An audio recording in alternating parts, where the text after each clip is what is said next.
फडणवीस 3-0 हे अर्थातच 1 आणि 2 पेक्षा अधिक पुढे गेलेले, परिपक्व झालेले आणि तितकंच जर निगेटिव्ह पाहिलं तर अतिशय चलाक, थंड डोक्याने दुसऱ्याचा कार्यक्रम करतील असे.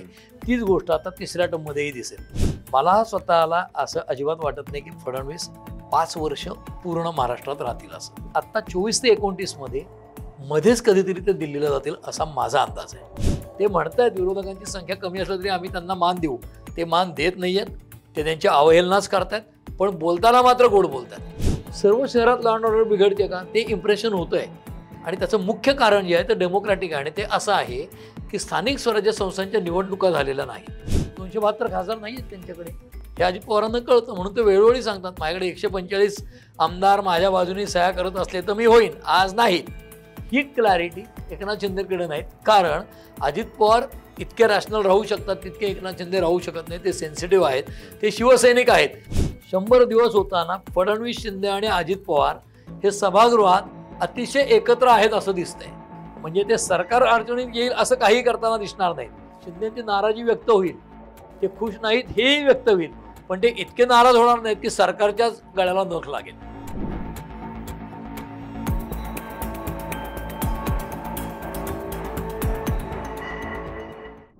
नमस्कार, मी रोहित हरीप द पॉलिटिक्समध्ये तुमच्या सगळ्यांचं पुन्हा एकदा स्वागत आहे.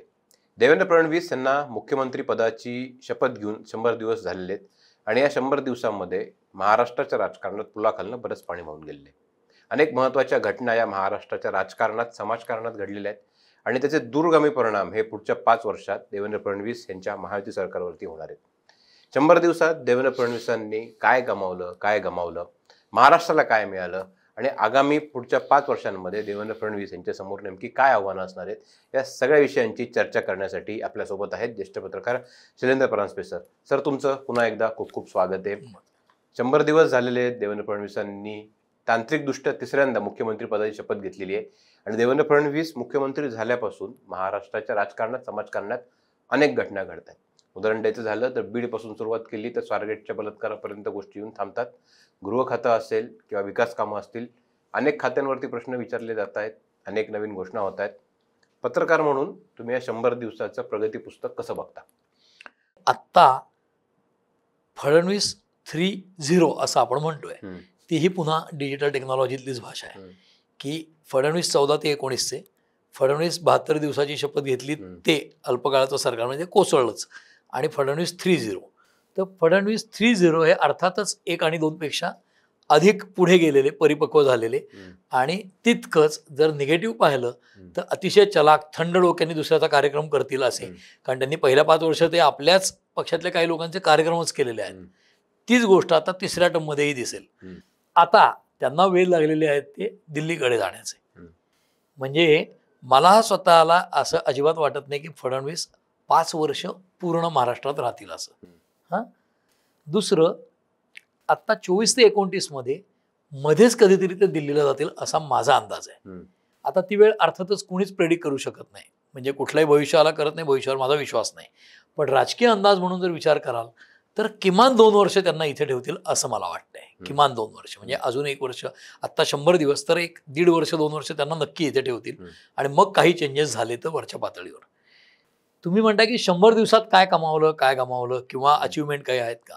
तर भारतीय जनता पक्षाचं सरकार जिथे जिथे येतं तिथे ते इन्फ्रास्ट्रक्चर प्रोजेक्ट्स मोठ्या प्रमाणावर करतात आणि ते जे प्रोजेक्ट असतात म्हणजे इन्फ्रा किंवा पायाभूत सुविधांचे प्रोजेक्ट्स केले तर ते दिसतात, त्याला दृश्यमानता असते, ते दिसतात समोर झालेले बदल.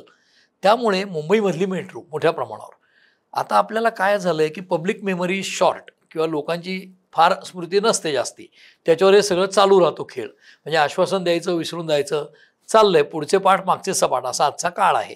पुढचं पाठ मागचं सपाटमध्ये आपल्या सगळ्यांना हे आठवणार नाही की आपण पुण्यात हा इंटरव्ह्यू करतोय. पुण्याची मेट्रो आता धावतीये, विस्तार होणार आहे, कात्रजपर्यंत जाणार आहे, इकडे चांदणी चौकापर्यंत जाणार आहे वगैरे वगैरे.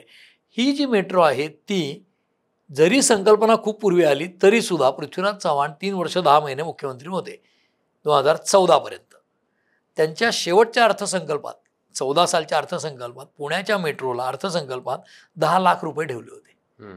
10 लाख रुपयामध्ये DPR म्हणजे डिटेल्ड प्रोजेक्ट रिपोर्ट हा सुद्धा तयार होत नाही.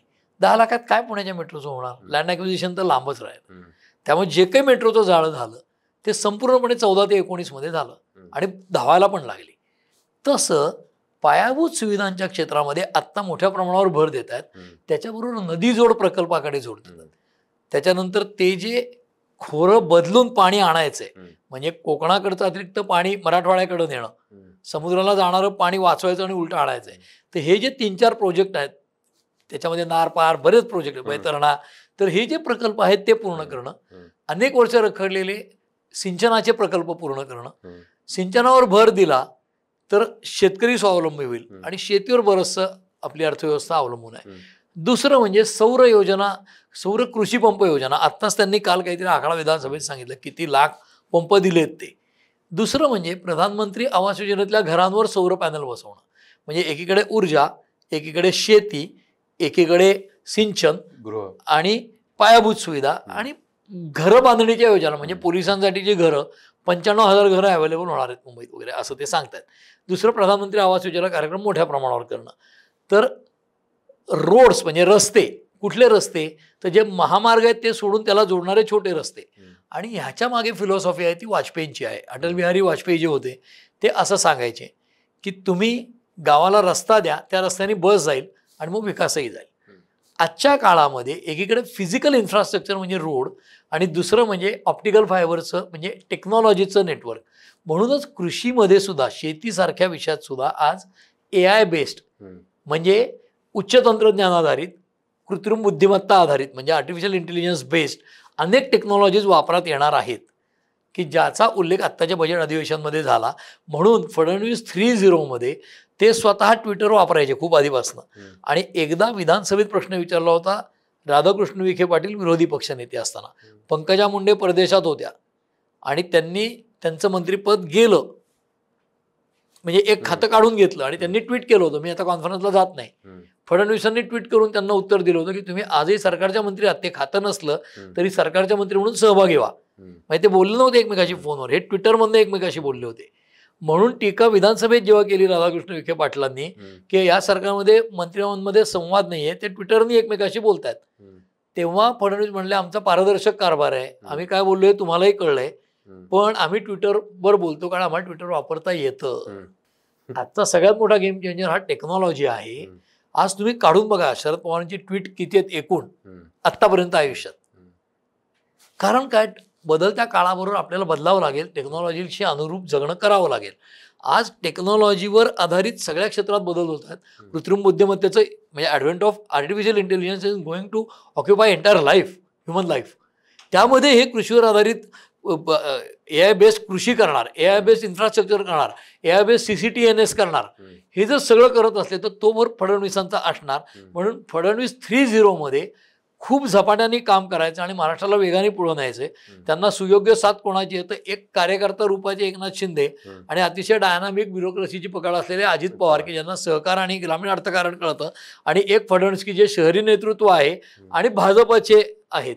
त्यामुळे ह्या तिघांच्या मधनं ती डेव्हलपमेंट वेगाने व्हावी असा त्यांचा कल दिसतो. आणि फडणवीसांना आता थांबायला वेळ नाही आहे. म्हणजे पहिल्या टर्ममध्ये ते सुरुवातीला घोडेस्वार मान पक्की करण्याच्या ह्यात होता, आता ते बाजीराव ज्याप्रमाणे घोडदौड करायचा आणि शत्रूला कळणार नाही इतक्या वेगाने, तशी ती आहेत. फक्त इथे त्यांचा शत्रू कोणी नाही आहे, त्यांची स्वतःशी स्पर्धा आहे.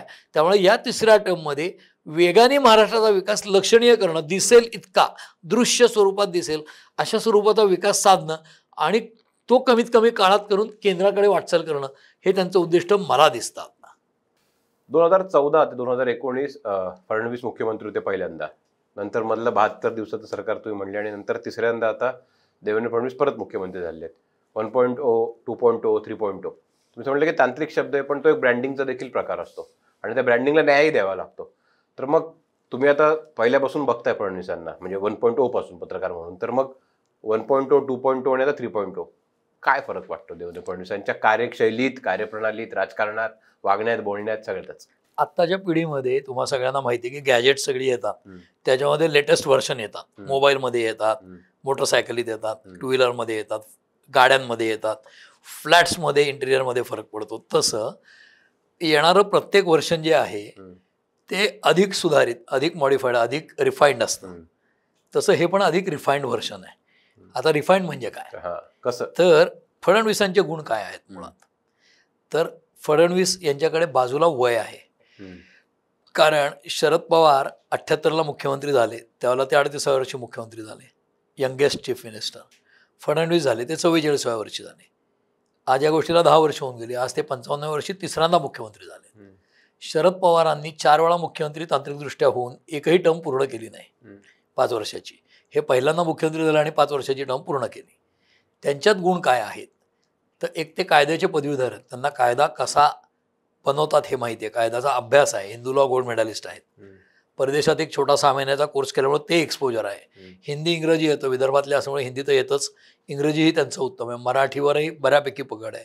म्हणजे मी त्यांना फार मोठे ओरेटर असं मानायला तयार नाही. महाराष्ट्रात एक राज ठाकरे वगळले तर ओरेटर नाही मोठा, आणि शरद पवार अर्थातच आहेत, मोठेच वक्ते आहेत. तसं फडणवीसांचा दुसरा गुण काय आहे, तर ते अतिशय खालच्या शिडीपासून वर आलेत, म्हणजे नगरसेवक पदापासून आलेत. त्यामुळे ते ज्या वेळेला महापौर होते नागपूरला, त्यावेळेला विलासराव देशमुख मुख्यमंत्री होते, आणि नागपूर महापालिकेचा त्यांनी काँग्रेसचे आणि ते भाजपचे असल्यावर काही त्रास दिला होता, आणि त्यातनं त्यांना सुप्रीम कोर्टापर्यंत लढावं लागलं नागपूर महापालिकेनं. ते फडणवीस महापौर असल्यामुळे त्यांचा तो अभ्यास खूप झाला, म्हणून ते खासगीत अनेकदा विलासरावांचे आभार मानतात. त्यांच्यामुळे माझी तयारी खूप झाली. आणि ते बरोबर आहे की विरोधात काम करताना खूप सजग राहावं लागतं. सुप्रीम कोर्टापर्यंत लढल्यामुळे महापालिकांचे अधिकार काय आहेत, स्टेट गव्हर्नमेंट कसं दमन करू शकतं, हे सगळं त्यांनी जवळनं पाहिलं आहे. मग आमदार झाल्यावर त्यांनी त्यांचा अर्थशास्त्राचा अभ्यास आहे, बजेटची पुस्तिकाच त्यांनी लिहिली की बजेट कसं वाचावं, त्याचा मायन्यूट अभ्यास असल्यामुळे अर्थकारण कळतं आहे, महापौर म्हणून काम केलं आहे, शहराचा विकास कळतो आहे. त्यांच्याकडे जाण नसलेलं किंवा तितकीशी माहिती नसलेलं क्षेत्र कुठलं होतं, ते पश्चिम महाराष्ट्र जिथे स्ट्रॉंग आहे ते सहकाराचं, म्हणजे सहकारी साखर कारखाना, सूतगिरण्या, या सगळ्या गोष्टींचं. आणि टिपिकल अर्बन लीडर असल्यामुळे त्यांना ग्रामीण भागाची कितपत माहिती आहे असं एक शंका येऊ शकते त्यांच्या एकूण शहरी तोंडावळ्यामुळे. आज परिस्थिती अशी की पहिल्या टर्ममध्ये सुरुवातीला जी शंका त्यांच्याविषयी व्यक्त झाली, हा शहरी लीडर आहे, टिपिकल अर्बन मुलगा आहे. त्याच्यावर त्यांनी हाऊसमध्ये, ते हिंदी बेल्टमधले आहेत, नागपूरमध्ये हिंदी बोलली जाते, तुम्हाला माझ्यावर टीका होते, मी शेतीतलं मला काय कळतं, पण तुम्ही इथे माझ्यासमोर गाय आणा, मी दोहन करून दाखवतो, असं ते म्हणले. तर अनेक मराठी पत्रांना हे काय काय म्हणणार, काय धुवून दाखवतो, काय आहे दोहन, म्हणजे मी दूध काढून दाखवतो गाईचं, असं ते म्हणले होते. तर ही त्यांची प्रतिमा जी आहे शहरी, ती त्यांच्या सुविद्यपणामुळे, सुसंस्कृतपणामुळे. त्याच्या मागे आता पहिली 5 वर्ष, मग फसलेला शपथविधी, आणि मग उद्धव ठाकरेंनी केलेला विश्वासघात, आणि ते जाऊन काँग्रेसला मिळाले. त्यामुळे जे राज्य आपण विकासाच्या पथावर नेत होतो त्याला कशी खीळ बसली. म्हणजे मेट्रो कार शेडचा विषय असेल कांजूरमार्गचा, किंवा अनेक इन्फ्रा प्रोजेक्ट्स असतील, किंवा आपले सरकारसारखं पोर्टल असेल, ऑनलाईन करायचा जो फडणवीसांचा प्रयत्न आहे त्या सगळ्याला खीळ घातली गेली. नाणारसारखा प्रोजेक्ट थांबवला गेला. त्यामुळे त्यांना याची कल्पना आहे की सत्तेवर राहिल्यानंतर आपण काय करू शकतो, आणि सत्तेवर असताना किती श्रूडली हे करावं लागतं. जसं पहिल्या टर्ममध्ये त्यांनी आपल्याच पक्षातल्या काही लोकांना बरोबर किनारे करणं किंवा बाजूला काढणं हे केलेलं आहे. संधी मिळेल तसं ते म्हणतील मी काही केलं नाही, परिस्थिती वशात झालं, पण त्यांनी अतिशय मुत्सद्देगिरीने पक्षांतर्गत विरोधक मोडून काढले. दुसरीकडे शरद पवारांशी फडणवीसांची स्पर्धा, या पद्धतीने त्याला रंग द्यायचा प्रयत्न केला, आणि त्याची परिसीमा इतकी गाठली गेली की 19 साली सत्ता गेल्यावर आणि पहाटेचा शपथविधी फसल्यानंतर त्या शपथविधीचं वर्णन फडणवीसांनी गनिमी कावा असं केलं स्वतः. म्हणजे अजित पवारांच्या बरोबर जाऊन शपथ घेऊन मी गनिमी कावा केला होता. मग तो गनिमी कावा 2.5 वर्षांनी यशस्वी झाला आणि अजित पवार फुटून त्यांच्याबरोबर आले. याचा अर्थ तो गनिमी कावा फसल्यावर ते शांत बसले नाहीत आणि त्यांनी त्याच्यात यश मिळवलं अजित पवारांना आपल्या बाजूला आणण्यात. याचा अर्थ ते सतत सक्रिय, म्हणजे राजकारणामध्ये यशस्वी व्हायला तोंडात साखर, डोक्यावर बर्फ आणि पायाला भिंगरी लागते. तर त्यांनी एकनाथ शिंदेशी संधान बांधून त्यांना शिवसेनेतनं बाहेर काढलं. ते भले नाकारत असतील, पण एकनाथ शिंदेच्या आकांक्षा वाढवायला फडणवीस कारणीभूत आहेतच, आणि उद्धव ठाकरे यांचं नाकारते पण कारणीभूत आहे की त्यांनी ज्या प्रकारचं राजकारण केलं त्यातनं त्यांच्या हातातनं शिवसेनाही गेली आणि सरकारही गेलं. ही त्याची फळं आहेत. तीच गोष्ट शरद पवारांच्या बाबतीत आहे की शरद पवार मुत्सद्दी आहेत का कोणीच शंका घेणार नाही, पण शरद पवारांनी अजित पवारांना अन्याय केला असणार असं वाटावं अशी आता परिस्थिती आहे. म्हणजे काल परवा सुद्धा विधानसभेमध्ये अजित पवारांनी विधानसभेचं उपाध्यक्षपद बनसोडेंना दिलं, अण्णा बनसोडेंना. त्यावेळेला जे भाषण केलं अण्णा बनसोडेंच्या गौरवाचं, त्याच्यात ते म्हणाले की मी पलीकडच्या बाजूच्या, विशेषतः आमच्या पक्षाच्या म्हणजे राष्ट्रवादीतने जे शरद पवारांबरोबर राहिलेत त्यांना हे सांगू इच्छितो की अजित पवार बरोबर गेलं तर काय फळ मिळतं हे तुम्हाला आता कळेल. म्हणजे त्यांनी आता आपला जो संघर्ष आहे तो व्यवस्थित राहणार याची इंडिकेशन दिली आहेत. हे करण्यात फडणवीसांची भूमिका आहे का? तर निश्चित आहे. म्हणजे एकीकडे राजकीय नेता मुत्सद्देगिरी म्हणून त्यांनी शिवसेना फोडण्यात रोल आहे, राष्ट्रवादीतनं अजित पवारांना काढण्यात रोल आहे, परत सत्ता मिळवण्यातही त्यांची भूमिका आहे. बरं, सत्ता मिळवल्यानंतर त्यांनी संयमाची परिसीमा गाठली की ज्या वेळेला 40 आमदार असलेले एकनाथ शिंदेंना मुख्यमंत्री करायची वेळ आली तेव्हा फडणवीसांनी आपल्या वरिष्ठांचा आदेश पूर्णपणे स्वीकारला. म्हणजे आणि माझा स्वतःचा संशय असा आहे की वरिष्ठांनी आदेश वगैरे काही त्यांना दिला नाही, हे आधीच ठरलं होतं की यांनी उपमुख्यमंत्री व्हायचं. कारण भारतीय जनता पक्षाचं कॅरेक्टर असं नाही आहे की उद्धव ठाकरेंचं सरकार गेल्यावर फडणवीसांनी सांगितलं की एकनाथ शिंदे एकटे शपथ घेतील आणि मी मंत्रिमंडळाबाहेर राहून रिमोट कंट्रोल राहीन किंवा त्याच्यावर लक्ष ठेवीन. हा अधिकार त्यांना नाहीच आहे, वरनच ठरवणार आहेत. ते म्हणाले या तर वरच्या आदेशानेच म्हणले असतील असा माझा ठाम समज आहे. त्यामुळे त्यांनी उपमुख्यमंत्री व्हायचं हे आधीच ठरलं असेल. आणि मग मोदीजींनी 3दा फोन केला, नड्डांनी 3 ट्विट केले. तर भारतीय जनता पक्षाचं हे कॅरेक्टर नाही आहे की एखाद्या नेत्याला वरच्या कोणीतरी मनधरणी करावी, बाबा तू स्वीकार, असा हा पक्ष नाही आहे. आदेश येतो, नाही पाळला तर काय होते मुनगंटीवारांना दिसतंय आत्ता. त्यामुळे फडणवीसांनी उपमुख्यमंत्री व्हायचं आधीच ठरलं असेल, त्याप्रमाणे ते राहिले. त्या 2.25 वर्षात संयमाची परिसीमा त्यांनी गाठली. त्याच्या आधी उद्धव ठाकरे मुख्यमंत्री झाल्यावर त्यांच्या पत्नीवर अनेक प्रकारचे सोशल मीडियातनं आरोप झाले, त्यांना टरबुजा म्हणून हिणवलं गेलं. त्यांनी कुठेही संयम ढळू दिला नाही. लोकसभेच्या निवडणुकीच्या वेळेला मागच्या वर्षीच्या त्यांना मराठवाड्यात पाय ठेवता आला नाही, इतकं वातावरण त्यांच्या विरोधात केलं गेलं त्यांच्या जातीमुळे. तो देखील त्यांनी संयम ठेवला आणि विधानसभा जिंकल्यानंतर आता उन्माद येऊ दिलेलं नाही. ते म्हणतायत विरोधकांची संख्या कमी असली तरी आम्ही त्यांना मान देऊ, ते मान देत नाही आहेत. ते त्यांची अवहेलनाच करतायत, पण बोलताना मात्र गोड बोलतात आणि कृतीतनं ते दाखवतात.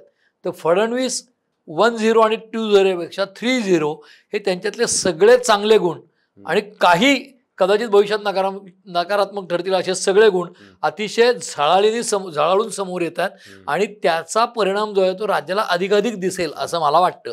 आणि मी जे आधी म्हणालो होते की फडणवीस 3-0 हे पूर्ण टर्म करतील 1-0 सारखे असं मला वाटत नाही. काही काळाने त्यांना केंद्रात घेतलं जाईल असं मला वाटतं. नक्कीच झळाळ्याने दिसतील हा आपल्याला भविष्यात कळेल की काय फडणवीसांचे गुण दिसतात, अवगुण दिसतात. पण एक मुद्दा मात्र इथे नमूद करायला हवा, तो म्हणजे गृह खातं. गृह खातं हे फडणवीसांकडे 2014 पासून आहे. 2014 ते 19 होतं, त्यानंतर मधल्या 2.5 वर्ष नव्हतं, पण 2.5 वर्षाच्या काळात परत त्यांच्याकडे आलं आणि आता या तिसऱ्या टर्ममध्ये पण परत एकदा गृह खातं फडणवीसांकडे. फडणवीसांनी मुख्यमंत्री पदाची शपथ घेतल्यापासून गृह खात्याच्या अंडर जे काही कायदा सुव्यवस्थेचे प्रश्न येतात त्याच्यावरती म्हणजे ते धाब्यावर बसवले जात आहेत, त्याच्यावर शिंतोडे उडत आहेत, त्याच्या एक मस्करी केलेली गृह खात्याची असं दिसतंय. प्रकरणांची जर का यादीच करायची असेल तर वाढलेली गुन्हेगारी असो, संतोष देशमुखांचं प्रकरण असो, स्वारगेट इथलं बलात्काराचं प्रकरण असो, परवा हिंजवडीला इथं काय गाडी जाळली, अनेक गोष्टी आहेत. तिथं नियम सर्रास धाब्यावर बसवले जात आहेत. पुण्यासारख्या ठिकाणी लोक घराच्या बाहेर कोयते घेऊन उभे राहतात. ही सगळी जबाबदारी गृह खात्याची येते. फडणवीसांकडनं एवढ्या खात्यांचा भार सांभाळताना गृह खात्याकडे कुठंतरी या 100 दिवसामध्ये दुर्लक्ष होतंय किंवा मग गृह खातं हे साठी वेगळा परमनंट मंत्री असावा असं वाटतं? नाही, त्याच्यामध्ये मला असं वाटतही नाही आणि ते तसं करणारही नाहीत. त्याचं कारण असं की त्यांनी जे आत्ता विधानसभेत उत्तर दिलं आहे आणि हे तुम्ही म्हणताय ते बरोबर आहे की पब्लिक आयमध्ये असणारं एक इम्प्रेशन असतं की गृह खातं नालायक ठरतंय का, किंवा जी बीडमधली घटना आहे, बीडमधली जी घटना आहे ती मी नेहमी उदाहरण देतो, यापूर्वीच्या इंटरव्ह्यूत दिलं असेल की जर आपलं पोट 5 पोळ्या खाऊन भरत असेल किंवा 4 पोळ्या खाऊन भरत असेल तर ते 4थ्या पोळीचं कर्तृत्व नाही ना पहिल्या पोळीचं आहे. माणूस क्युम्युलेटिव्हली घडत जातो. तसं एखाद्या शहराची लॉ अँड ऑर्डर बिघडते. पुण्यामध्ये लोक कोयते घेऊन फिरायला लागलेत. या दोन्हीचं मी उत्तर देतो की जे ऑफिशियल सरकारी पण उत्तर आहे आणि ते लॉजिकल पण आहे. बीडमध्ये जी घटना घडली आहे सरपंच हत्या, ती एक इन्सिडेंट म्हणून पाहायला तर खूप वेगळ्या पातळीवरचा आहे, पण तो व्यापकदृष्ट्या पाहायला म्हणजे बीडमधली लॉ अँड ऑर्डर आणि बीडमधली कायदा सुव्यवस्था स्थिती आणि अराजक सदृश स्थिती आहे असं फडणवीस डिसेंबरच्या अधिवेशनात म्हणाले. आणि त्यांनी ज्या 2 चौकशा अनाऊन्स केल्या त्याची मुदत मार्च ते जूनच्या मध्ये अहवाल येणं अपेक्षित आहे. एक निवृत्त हायकोर्ट जस्टिसची चौकशी आणि एक IG लेव्हलच्या पोलीस महानिरीक्षकांची चौकशी, ते 2 अहवाल येतील, त्यात काय ते कळेल. त्याच्या पुढे आणखीन काही खुलासे झालेत. क्रॉप इन्शुरन्स सारखे, पीक विमा योजनेतले भ्रष्टाचार धनंजय मुंडेंच्या काळातले. आज धनंजय मुंडेंचा राजीनामा झाला आहे, ठीक आहे, पण संतोष देशमुखांची जी हत्या आहे किंवा एकूण लॉलेसनेस इन बीड आहे, कंपन्यांना खंडण्या मागण्याचे प्रकार आहेत, हे आज आहेत का? हे 95 पासनं आहेत. म्हणजे तिकडचे जे पत्रकार आहेत मराठवाड्यातले ते 95 साली काही सजग पत्रकार मांडत होते ही वस्तुस्थिती. ज्या वेळेला गोपीनाथ मुंडे गृहमंत्री झाले 95 साली, तेव्हा हे धनंजय मुंडे यांचे वडील पंडित अण्णा मुंडे असतील, तर तिथे आज जे वंजारी विरुद्ध मराठा हे जे स्वरूप आहे त्या संघर्षाला, त्याच्यात अनेक महत्वाच्या पदांवर खालपर्यंत ब्युरोक्रेसीतल्या वंजारी समाजाचे लोक आहेत आणि मराठा समाजावर अन्याय हे जर होत असेल तर ते एका रात्रीत घडलंय का? नाही. धनंजय मुंडे भारतीय जनता पक्षाचे भाजई उमोचे कार्यकर्ते होते, तिथपासनं त्यांचा प्रवास राष्ट्रवादीमध्ये आले, राष्ट्रवादीचेही मंत्री झाले, इकडेही होते आधी.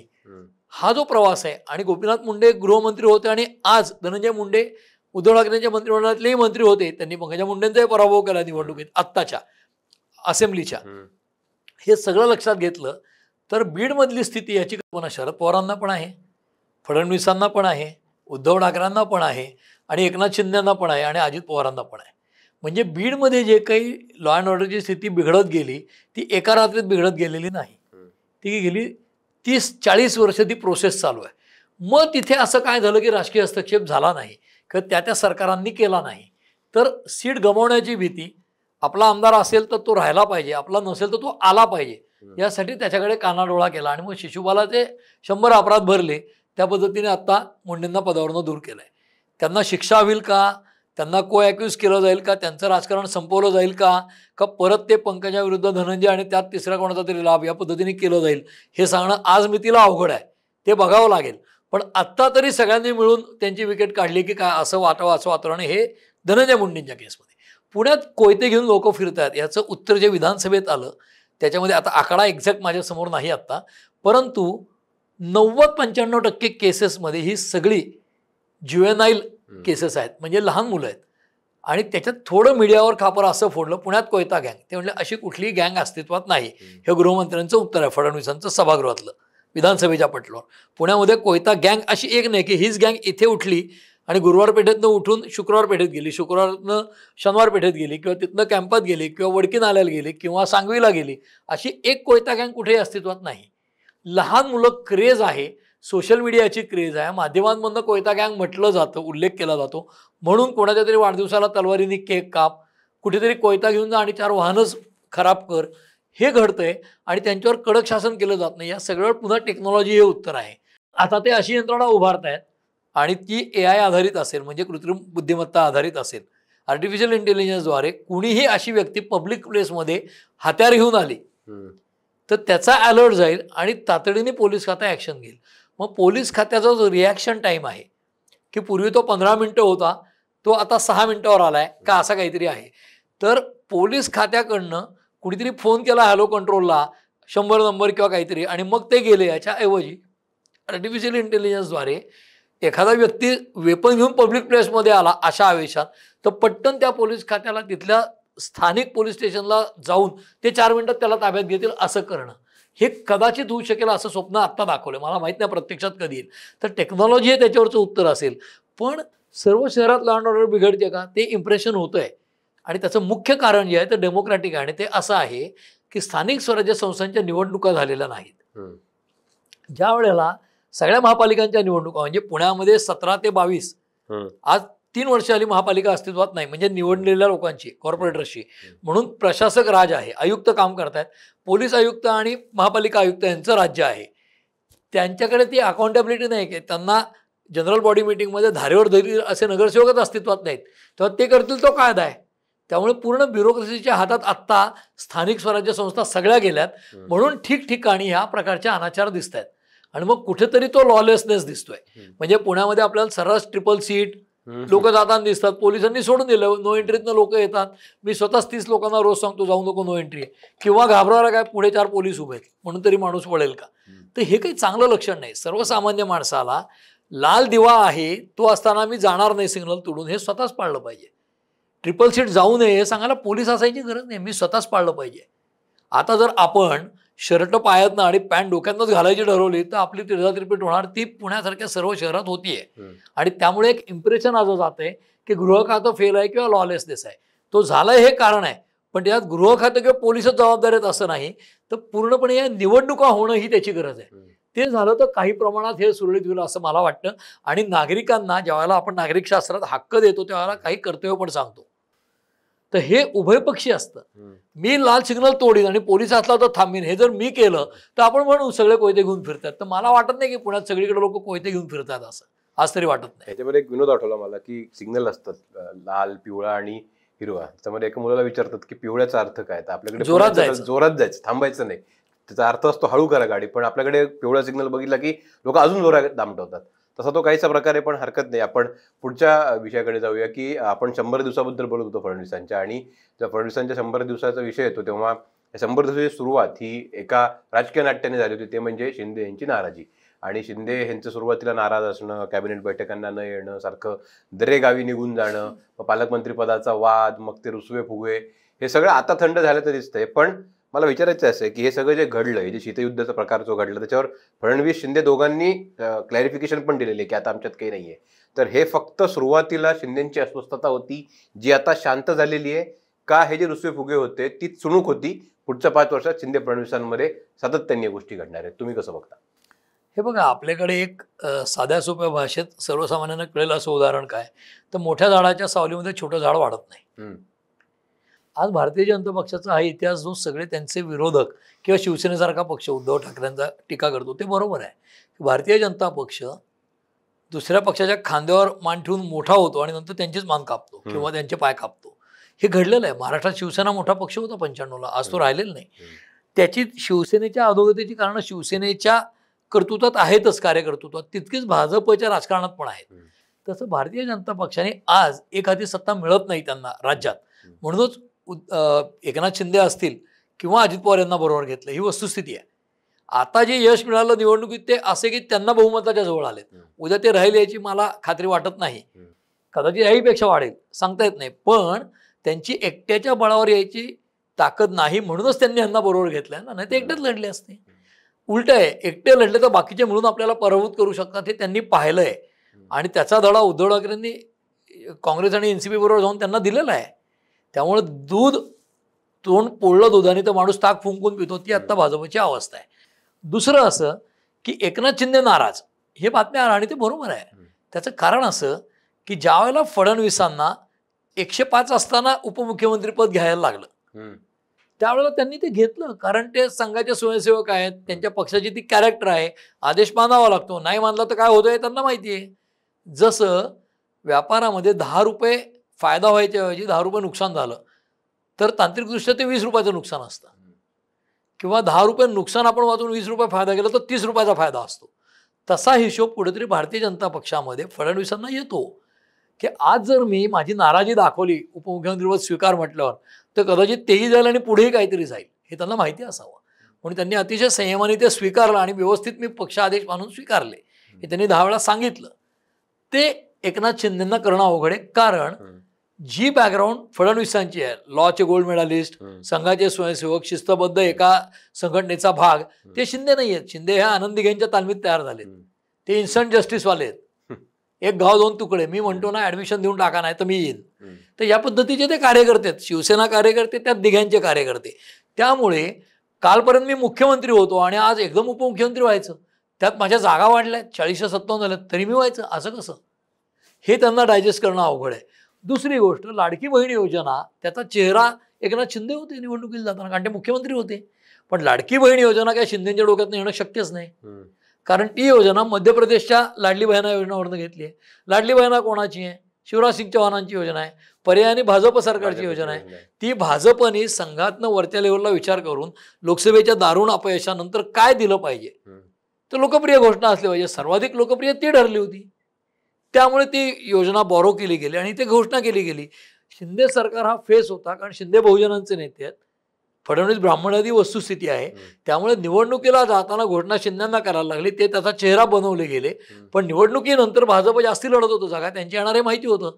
त्यामुळे शिंदे आपल्या मनाची तयारी करू शकले नाहीत की आपल्याला पदावरनं उतरावंही लागेल. कदाचित त्यांना वाटलं तर यश मिळाल्यावर आपणच होऊ कदाचित, हे वाटत असणार, किंवा त्यांची मनाची जरी तयारी असेल उपमुख्यमंत्री व्हायची तरी ते दाखवत नाहीयेत. कारण त्यांना आज जनतेमध्ये आजही इम्प्रेशन असं आहे की एकनाथ शिंदेवर अन्याय झालेला आहे उपमुख्यमंत्री केल्यामुळे. अनेकांना वाटतं महाराष्ट्रात, तर त्यांना वाटण्यात काहीच गैर नाही आहे.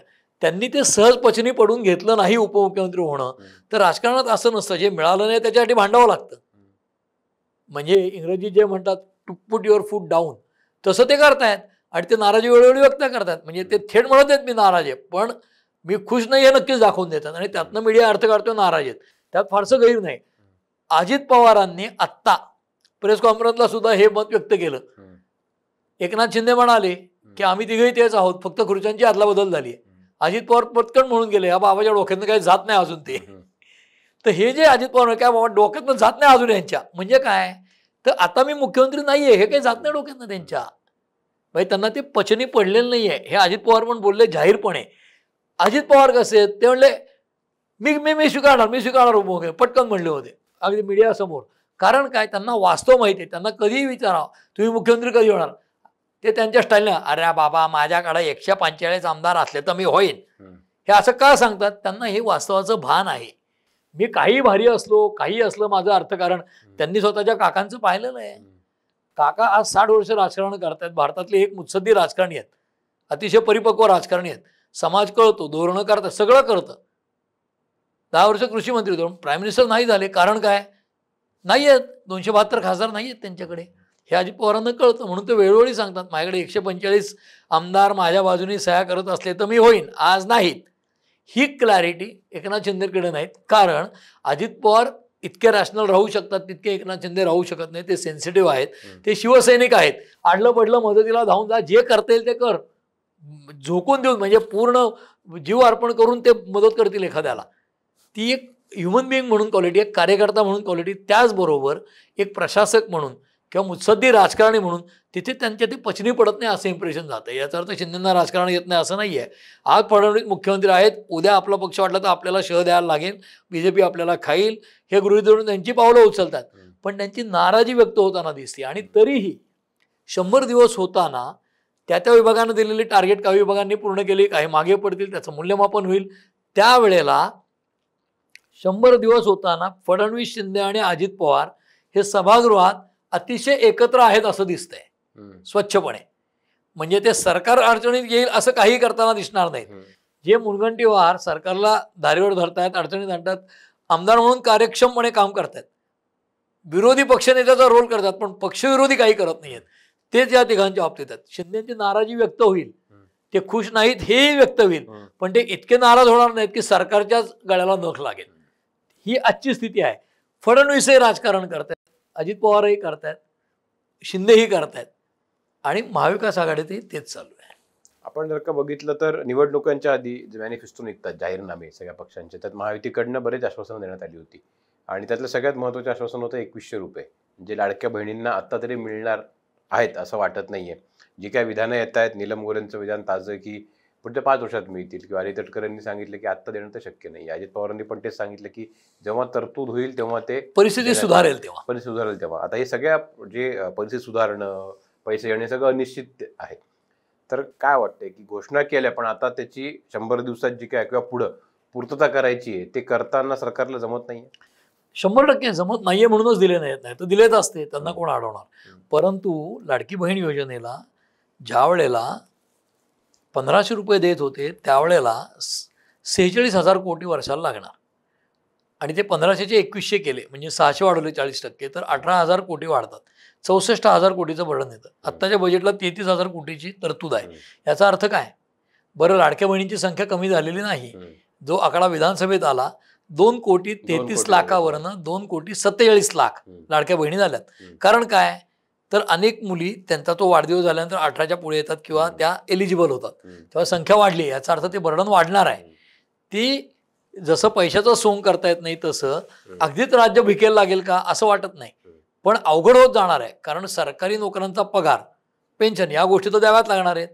तो 55-60% निधी तो खर्च कमी होणार नाही. लाडकी बहीण किती नाही म्हटलं तरी 1500चा हप्ता देत आहेत. आज जे अजित पवारांचं विधान आलंय की शेतकरी कर्जमाफी ही आता संकल्पना हळूहळू बदलायला हवी आणि ते हळूहळू बदलतील. कदाचित कराची पण येईल का काय अशी मला शक्यता वाटते. आणि लाडक्या बहिणींच्या मध्ये सुद्धा जसं गॅसची सबसिडी लोकांनी गिव्हअप केली होती, गिव्ह इट अप, तशी कदाचित स्कीम येईल लाडक्या बहिणींमध्ये सुद्धा, माहीत नाही मला. स्वतःहून पुढे येतील. मग त्यात यांच्या भारतीय जनता पक्ष प्रणित किंवा राष्ट्रवादीशी संबंधित अनेकांना सांगितलं जाईल की तुम्ही नका देऊ, आम्ही पक्ष पातळीवरनं काहीतरी करतो. कारण असं की हा फुगा फुगत गेला तर फुटेलच. म्हणजे बेडकीचा बैल होऊ शकत नाही तसं किती पैसे फुकट देणार. पण अजित पवार स्वतः हार्श आहेत, ते एखादं काम होणार नसेल तर नाही असं सांगतात. तसं त्यांनाही फुकट देणं आवडत नाही व्यक्तिशः. पण अशा घोषणा केल्याशिवाय सत्तेवर येतात नाही, सत्तेवर आलं तर पाळावं लागेल. तसं त्यांनी पूर्वी अमित शहाचा जुमला गाजला होता तसं काँग्रेसच्या जाहीरनाम्यामध्ये पॉवर फुकट देऊ म्हणले होते सुशील कुमार शिंदे, आणि निवडणुकीनंतर 4 साली काय सांगितलं ती प्रिंटिंग मिस्टेक होती. आता तोही टोमणा मारला गेला, आम्ही प्रिंटिंग मिस्टेक करत नाही, आमचं आश्वासन असतं. अरे पण परिस्थिती सुधारल्यावर देऊ, याचा अर्थ आत्ता देता येतच नाही ना. आणि आत्ता परिस्थिती चांगली नाही हेही कबूल केलं अजित पवारांनी. नीलम गोऱ्हे बोलल्यात ते अजित पवार काय बोलतात, फडणवीस काय बोलतात ते बघूनच की आज आम्ही 1 एप्रिलला सुद्धा 1500च देऊ, 2100 नाही हे स्पष्ट आहे. मग कधी द्यायला लागतील सांगता येत नाही. मग महापालिका निवडणुका येतील तेवढ्यापुरता हप्ता देऊन काय ड्रास्टिक बदल होतील का माहीत नाही. त्या शहरातली लोकसंख्या बघून, इलेक्टरल बेनिफिट म्हणजे राजकीय फायदा बघून त्या गोष्टी होतील असं मला वाटतं. पण आज तरी 21 रुपये देण्याची स्थिती नाही.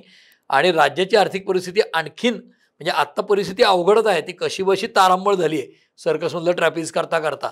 त्या तारेवरच्या कसरतींना अजित पवार वळणं पडावेत असं काही आत्ता करतील असं वाटत नाही. त्यामुळे 2100 आत्ता देणं शक्य असं मला बिलकुल वाटत नाही.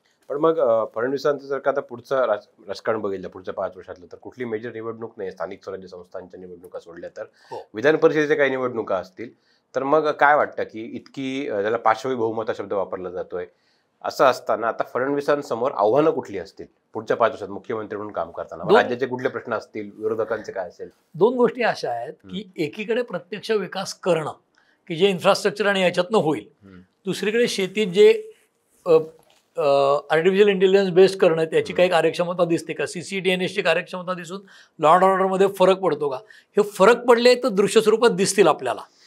तिसरं असं की सिंचनाच्या योजना, रस्ते बांधणी, इन्फ्रास्ट्रक्चर याची कामं होत आहेत का, ती झाल्याने काही परिणाम होईल का. म्हणजे त्यांचं जे आत्ता गणित मांडतायत की इन्फ्रास्ट्रक्चरमध्ये एवढी इन्व्हेस्टमेंट केली तर तिप्पट पैसे म्हणजे रिटर्न मिळतात.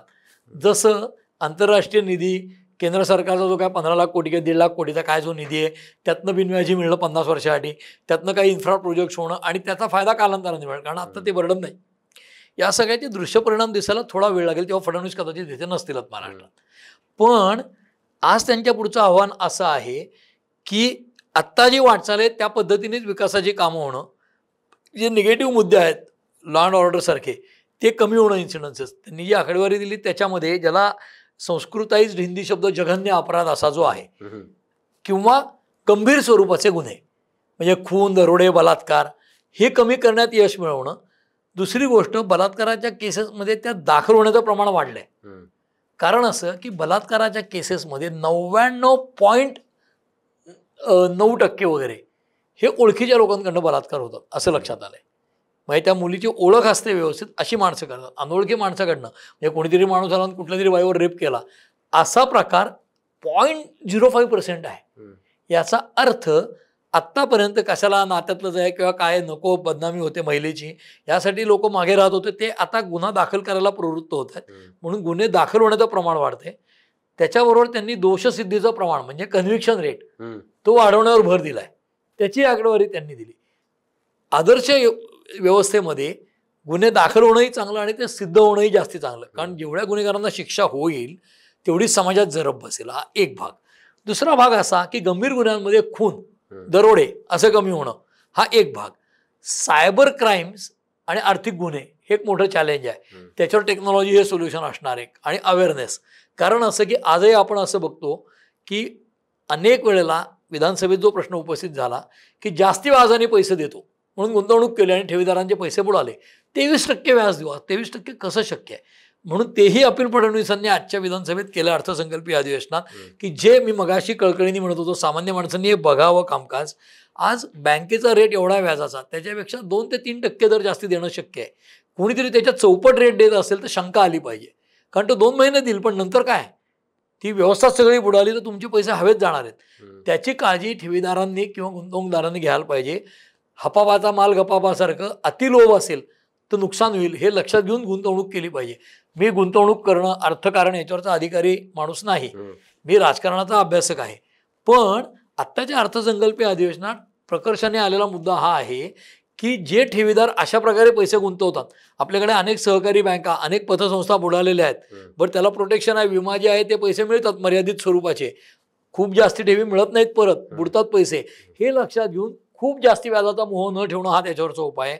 दुसरा म्हणजे फडणवीसांना हे जे नेटवर्क आहे सगळं, सहकारी संस्था, पतसंस्था, सहकारी बँका, महापालिकांची स्थिती खूप अडचणीची आहे, सगळ्या पगार द्यायला पैसे नाहीत, ती सुधारवणं आणि एकूण आर्थिक स्थिती सुधारवणं, पायाभूत सुविधा सुधारवणं, सिंचनाची क्षमता वाढवणं, शेती किफायतशीर करणं आणि अतिशय व्यवहार्य करणं आणि राज्याला आर्थिक सुधारणा होतील ओव्हरऑल डेव्हलपमेंटमधनं, या दिशेकडे नेणं. म्हणजे ती दिशा आता बदलून त्याला ॲक्सिलरेट करण्याची गरज आहे. म्हणजे त्या गतीने वाटचाल होईल असं, कारण ते त्या काळापर्यंत नसणार आहेत. आगरकर म्हणायचे सगळ्या सुधारणा माझ्या हयातीत होतील असं नाही, पण किमान माझा रस्ता चुकला नाहीये, मी राज्याला त्या दिशेने नेतोय, हे तरी त्यांनी करण्याची गरज आहे. ते बऱ्यापैकी त्या दिशेला निघालेत असं वाटतंय. ती दिशा त्यांची, ते काही मोठ्या मुक्कामाला नेतील तिथपर्यंत महाराष्ट्रात राहतील असं मला वाटत नाहीये.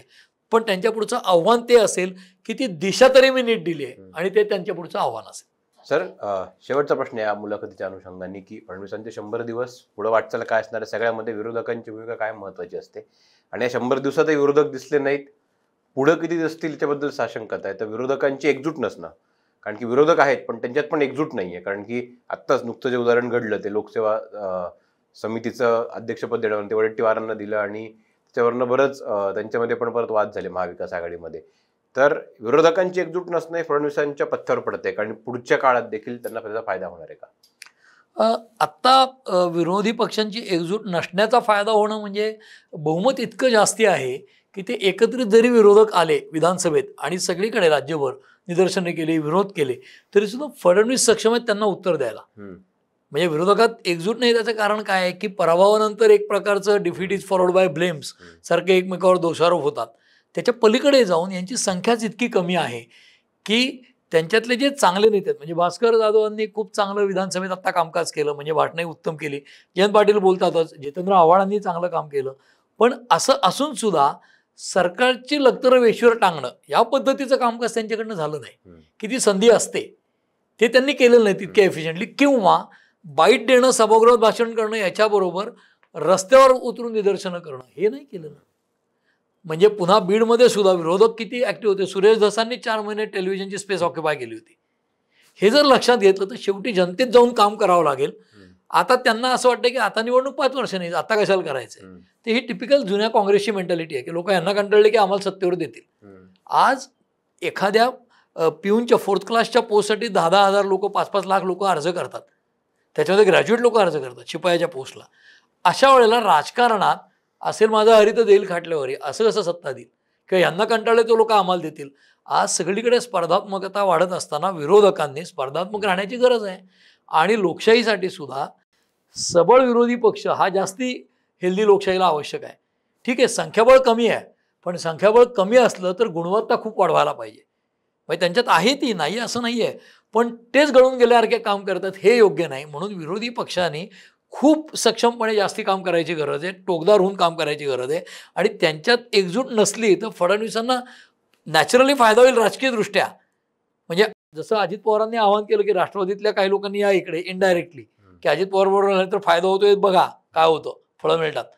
तीच गोष्ट उद्या एकनाथ शिंदेच्या बरोबर शिवसेनेतले उरलेले कोणी गेले, काँग्रेसमधल्या कोणाला इच्छा झाली, तर त्या पक्षांचंच नुकसान आहे. पण व्यापक लोकशाहीसाठी विरोधी पक्ष इतका कमकुवत होणं, म्हणजे सत्ताधारी पक्ष सत्ता मदानी धुंद होईल का आणि ते अनाचार करतील का, अशा लेवलला जाणं हे काही हेल्दी लोकशाहीसाठी आवश्यक नाही. पण सत्ताधारी पक्षाने स्वतःहून केलेलं नाही ना, त्यांनी चांगलं काम केलं किंवा प्रॉमिस चांगलं केलं म्हणून ते सत्तेवर आलेत. ते पाळलं नाही तर तेही जनतेचं बिट्रेयल होईल. तेव्हा त्यांनाही ते लक्षात घ्यायला लागेल आणि सगळ्या पक्षांना की आश्वासनं देताना ती जपून द्यायला पाहिजे. जसं अंतरून पाहून हातपाय पसरत खिशाकडे बघून द्यावीत, ती आचरणात आणावीत, प्रत्यक्षात आणावीत, तरच पुढे लोक लक्षात ठेवतात. लोक इतक्या सहजासहजी सोडत नाहीत आणि विरोधकांनी टोकदारपणे काम करण्याची गरज आहे. पण फडणवीसांना खूप लॉंग टर्म फायदा होणार नाही, कारण आता यांची फूट असली काय किंवा एकत्र झाले काय. फडणवीस सक्षम आहेत उत्तर द्यायला आणि ते दीर्घकाळ महाराष्ट्रात राहतील असं मला वाटत नाही. त्यामुळे आता त्यांना फायदा होतोय, कारण विरोधी पक्ष इतका दुबळा आहे की ते पूर्ण षटकारावर षटकार आता विधानसभेत मारत होते. सगळी भाषणं त्यांची गाजली, ती एरवी पण करतात, पण यावेळेला जरा जास्तीच पॉवरफुल झाले असं दिसतंय. आणि अजून काही काळ ते राहतील तेव्हा पॉवरफुल राहतील असं वाटतंय. पण त्यांची वाटचाल असेल ती केंद्राच्या दिशेने असेल. नक्कीच सर, फडणवीसांचे 100 दिवस झालेत आणि काय काय नवीन प्रोजेक्ट्स घेऊन येत आहेत, नवीन घोषणा घेऊन येत आहेत आणि कुठले कुठले आव्हानं त्यांच्यासमोर उभी राहत आहेत हे बघणं खूप महत्त्वाचं आणि औत्सुक्याचं ठरणार आहे. पॉलिटिक्सच्या प्रेक्षकांना विनंती की तुम्ही जर का हा भाग बघत असाल तर तुमच्या प्रतिक्रिया कमेंट्स या जरूर कमेंट बॉक्समध्ये कळवा आणि द पॉलिटिक्सचे चॅनल सबस्क्राईब करायला विसरू नका. आत्ताचा व्हिडिओ बघितला त्याबद्दल धन्यवाद.